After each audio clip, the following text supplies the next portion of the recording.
다음은 이제 자립경영에 대해서 말씀드리려고 하는데요. 이순신이 삼도수군 통제사였어요. 근데 아무것도 가진 게 없어요. 맨주먹이 지휘관입니다. 여기 지금 제가 여기 무슨 숟가락 두 개를 그려놨는데, 하나는 금수저입니다. 하나는 흙수저예요. 제가 다른 데서 시간이 좀 여유 있을 때 세종대왕과 비교를 합니다. 저는 세종대왕은 금수저 출신이라고 생각을 해요. 이순신은 흙수저 출신이라고 생각을 해요. 그래서 맨주먹이 지휘관입니다. 모든 게 부족하기만 했어요. 군량도 부족했고 군선도 부족했고 군사도 부족했어요. 제일 심각한 게 뭐냐면 군량이었습니다. 당시 그 임진왜란 당시에 얼마나 이 백성들의 식량, 군사들의 군량이 부족했는지를 이 선조실록, 왕조실록에 보면 아주 어전회의 내용이 아주 적나라하게 나와 있습니다. 제가 보니까 이게 94년이니까 갑오년 3월 20일 날 신조실록 기소를 보면 이렇게 써 있어요. 여러분 잘 아시는 영의정 유성룡입니다. 서해 유성룡이 임금한테 뭐라고 얘기를 하냐면 성룡왈 비단식 기사인지육, 비단 죽은 사람의 살점만 먹는 게 아니라는 겁니다. 생자역 상살식, 산 사람도 잡아서 먹는 되는 거예요. 불법이잖아요.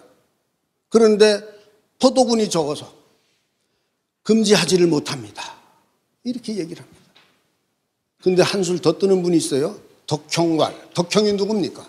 여러분 잘 아시는 우성과 한음의 이덕형입니다. 당시 병조 판사였어요. 뭐라고 얘기하냐? 부자 형제 역상살식. 부자 형제 간에도 서로 잡아먹는데. 그런데 저 경기도 양주에서는 도적대들이 일어나서 사람을 잡아먹는데 반드시 조치를 강구하지 않으면 서로 죽이기를 멈추지 아니할 것입니다.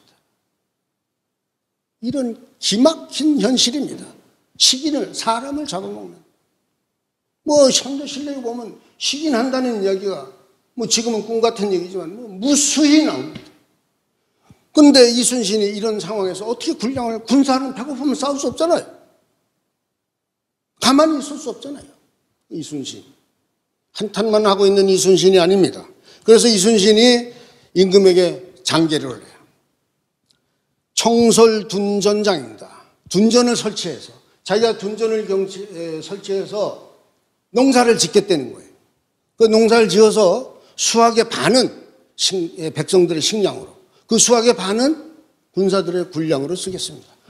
구체적으로 얘기합니다. 저 여수의 돌산도, 고흥의 도양장 거금도, 완도의 고금도, 해남의 황원목장, 이런 곳에서 농사를 짓겠습니다 하고 장계를 올렸어요.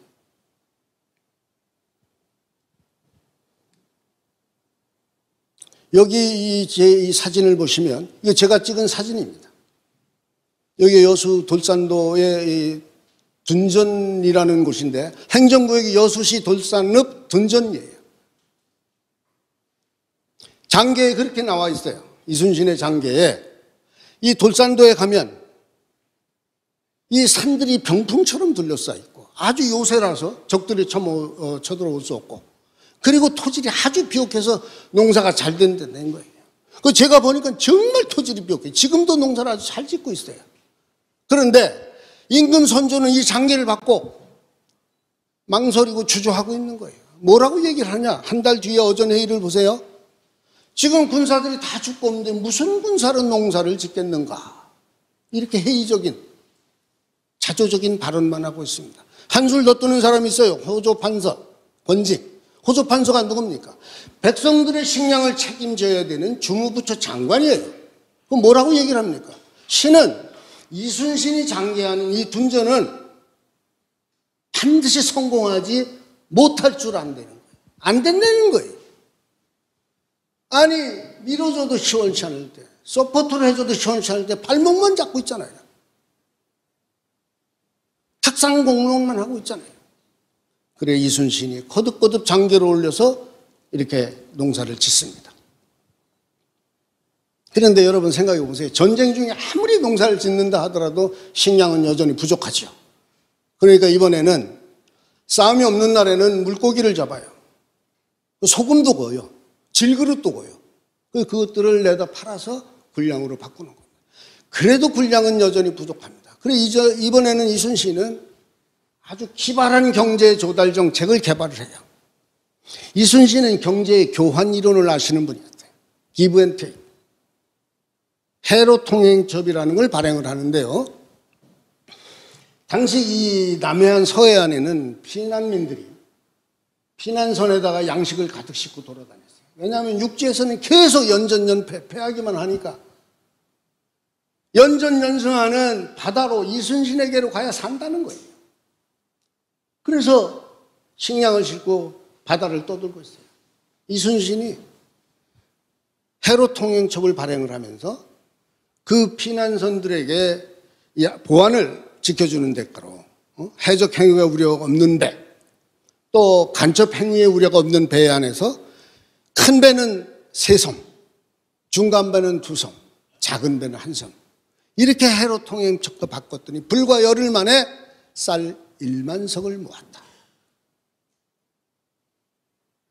이런 조달 정책, 이렇게 양식을 조달한 이순신입니다. 다음은 군선이에요. 이 수군이라고 하는 게 요즘에 이제 해군입니다. 근데 수군에 군선이 없으면은 바다로 나갈 수가 없잖아요. 해군이 바다로 나가 싸우지 않으면 뭐 존재 가치가 없는 것이죠.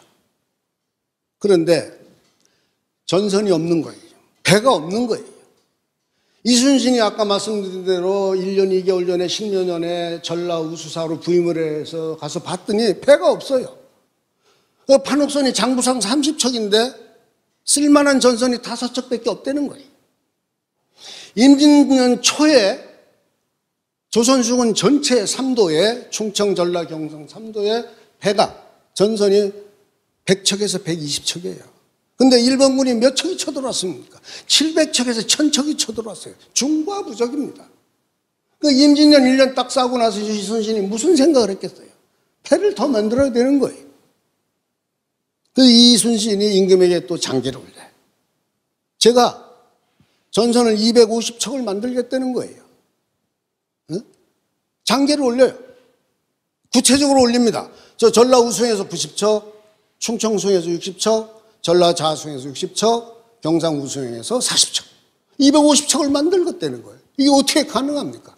근데 더 놀라운 것은 불과 3달 후에 윤 11월 17일 장계에 거의 다 만들었다는 거예요. 충청 수영을 빼고. 이거 어떻게 가능합니까? 언빌리버블합니다. 불가능해요. 근데 그게 배를 만드는 장면, 이순신의 난중일기에 나와요. 9월 달에 장계를 올렸는데요. 6월 22일 날 난중일기를 보면 이렇게 써 있어요.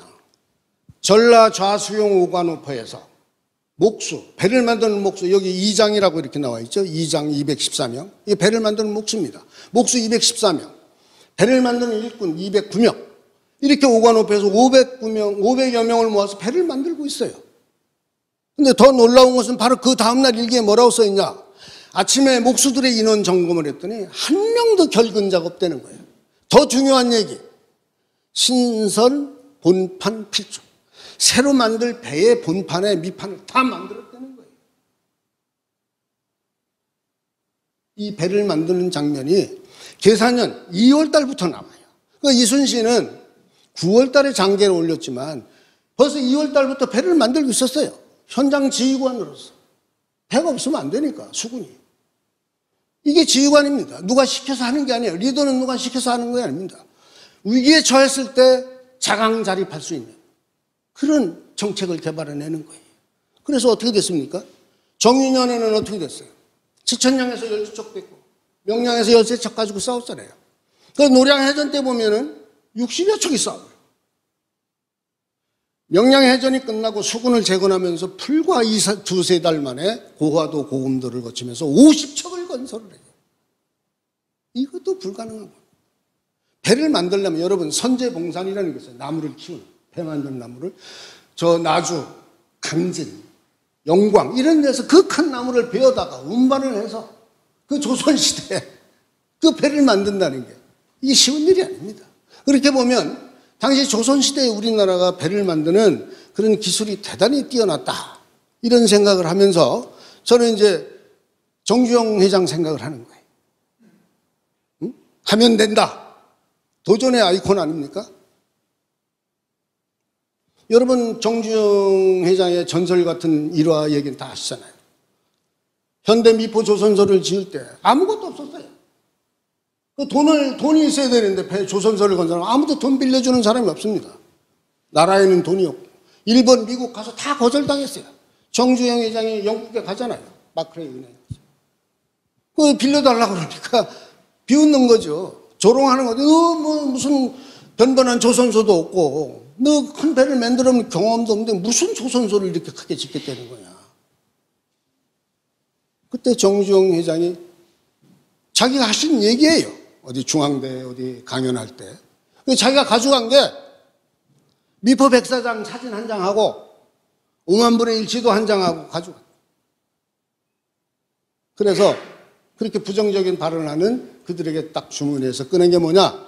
500원짜리 지폐.